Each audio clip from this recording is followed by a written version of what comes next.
Good morning, good afternoon, good evening, folks. Michael Zuber, one rental at a time. It is Tuesday, and that means the lumberjack here. How you doing, buddy? I'm doing super awesome and very ready to talk about this. Yeah, one of the things I thought we should talk about here, because again, I've been watching a lot of housing markets. I do believe last week was an inflection point. There was a dent in the universe, if you will. I think the market is turning in our favor, which we've talked about a lot. But what most people don't understand, agents, investors, gurus out there don't understand, is that the buyers drive the real estate market. Mhm. Because in economics, you learn about demand. And demand is what most people don't get is it's actually a two variable.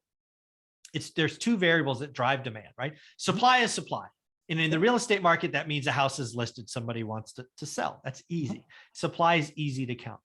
Demand, not so easy. Let me define this. And this is why I believe in any real estate market or housing market, buyers drive the bus. Yep. Demand is made up of one, the willingness to the willingness, the interest to buy. So when you think about the housing market, at least what's been going on the last 6 months, everybody wants one, right? Seemingly, I want one, I want one, I want one, I want one. And then there's this second wrinkle that very few talk about, and that is capacity to pay. And now in the real estate market, that means get a mortgage in most cases. Again, the last year and a half with rates in the twos, I've only seen one other time that was easier, and that was the bad lending of 06. It was relatively easy, right? And again, what drove people crazy when I did my 50-year spreadsheet is 2020 was the most affordable market in 50 years. It blew me away because prices were above 08, but it was because rates were in the twos. Right. So again, what I want you people to realize is buyers drive the bus. And I believe last week I've started a report. I do believe buyers are exiting and they no longer have the interest. Now, again, if buyer quantity is here and supply is here, it'll take a while. But as rates, go back and watch video one, explode higher, and I think they're not done. It's about to become the ice age in many housing markets. What do you think? Yep. Yep. Into video. I mean, honestly, at the end of the day, I think it's the desire to buy, and then it's the ability to execute. I think both are hurt right now, and it's only getting worse.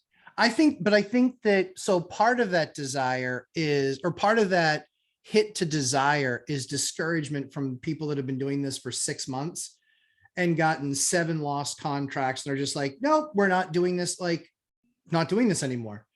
We need to mentally withdraw and take a real break and say, like Laura Morby, I think said it probably 90 days ago, that she had 12 out of 15 buyers say, nope, not doing it. I'm out.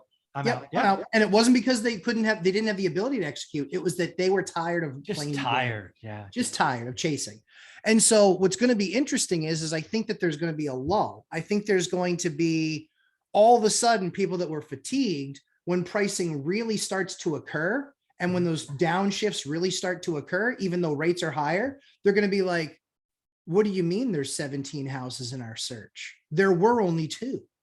And they were under contract in 1 weekend. So we're still experiencing here, because I talked to all my agents on Mondays. Okay. And all the different people that I talked to yesterday, there were 4 open houses on Saturday. They were all 5 to 10 offers, all at list or higher for all of those units. And so I didn't talk to them again today, but I presume that everybody picked a number, everybody picked a contract, and so they're all under contract. Yeah. That's not going to last. That's not going to keep happening. So again, think about the 2 criteria for demand. Yeah. One is a willingness. I think willingness is, like you said, it's suffering. And Laura Morby's example is perfect. People have been beat out, blah, blah, blah, all of that. And again, what people don't realize, and why I study the consumer for 30 years, everybody thinks they're original. I got a news for you. The consumer moves in a group, and dare I say massive groups. And if you can find the pivot, which again, I called last Wednesday, you can take action. You can do all of these amazing things. So again, I believe more and more people are going to exit the system because their interest in buying is no longer there. I agree. But here's the deal. You compound that with the ability, or what is called the capacity to pay, Mm-hmm. in an environment that's up 1.5%, and dare I say, going to be up 2.5 or 3% very quickly. Mm-hmm. Your ability as a first-time buyer to buy the average home when the interest rate's 2.7, versus when it's 5 or 5.2. I'm now calling the 30-year to be 5.2 by the end of the year. There's going to be a lot less first-time buyers who get a yes answer. So you take less interest with less capacity. Mm-hmm. We could have a real estate market kind of winter, right? It could, and this is going to last a while, because I believe we're heading into stagflation. I believe the Fed has a year to 18 months of inflation to fight. And yeah, we could be at 4.5 million units for the year, the trend, and we could go lower in 2023, right? We could be in the high threes. That's what people don't understand about the 80s. Everybody knows rates went high. But what you guys don't realize is pricing didn't, at least on a nominal nature, but transactions crashed. Yes. 50, 51, 52%. Mm-hmm. So again, the buyers drive the bus. I believe buyers, again, everybody thinks they're original, but they mostly move in mass. And I think as of last week, they're starting to go, I'm out.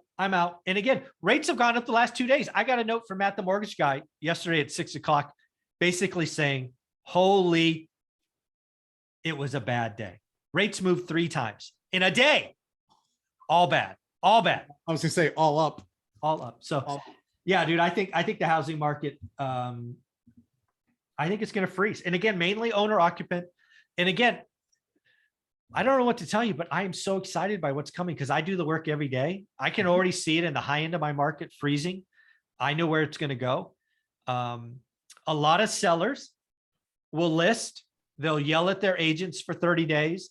60 days later, they'll take it off. Maybe they'll wait 90 days. So more than half the units will just come off. Mm-hmm. Note to self, not motivated. Yeah. I think that the really qualified buyer who stayed very disciplined in the last 6 to 9 months is going to have an absolute field day, and congratulations. You should. You put in the work, you stayed disciplined. You knew your numbers. And now you're going to be rewarded. The second half of this year is going to be very awesome. Yeah. And again, even if you got to get a 6 or 6.5 or 7% mortgage, if the numbers work, the numbers work. Right. But even like, your competition of personal home buyers, right? Because you're usually buying in that, first time home buyer housing class. For sure. They're the ones that are going to get disconnected from being able to be, from capability. Mm-hmm. They're going to be the ones that are not going to be able to get something done, because that's going to take it out of their budget for them. Mm-hmm. But my warning to you and to everyone else is just wait for the government program. It's coming. It's coming. And when it does, it's going to knock people on their ass, because it is going to be something that will raise the prices of all of those first-time entry homes and will create a much smaller gap between an entry-level home and a move-up buyer home. Yeah, couldn't agree. That's what I believe is going to happen. So yeah, I mean, and the good news is that I'm feeling pretty good about my call for mortgage rates being in the 5s by the end of the year. Yeah, you should. I'm now agreeing with you. I think originally I was like 4.9. I just couldn't mentally get there. Now I'm like, I just did a new 2022 prediction. I'm at 5.2. So yeah, you're right. Dion, you're going to owe us both $1. I'm just telling you. Not that I have forgotten. I'm going to make a plaque and say Dion's $1. I was going to say, is it stupid that I spent $30 on the frame for it? No, that's right. We should get the same frame, because I'm going to awesome. Well, dude, do me a favor. Where can people find you?